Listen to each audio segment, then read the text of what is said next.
முருங்கைக்கீரை சூப்பு.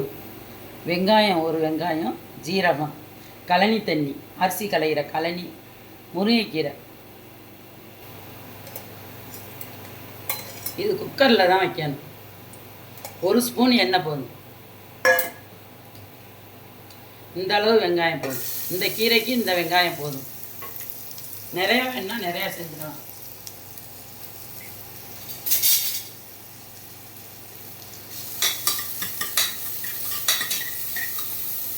வெங்காயம் லேசாக வதங்கினா போதும். இப்போ முருங்கைக்கீரையும் அள்ளி வச்சிடும்.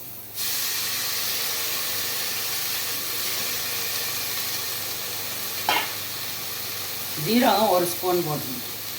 ஜீரகம் கண்டிப்பாக போடணும். வேறு மிளகு தேவையில்லை, தக்காளி எல்லாம் தேவையில்லை. உப்பும் இதிலே போட்டுறணும்.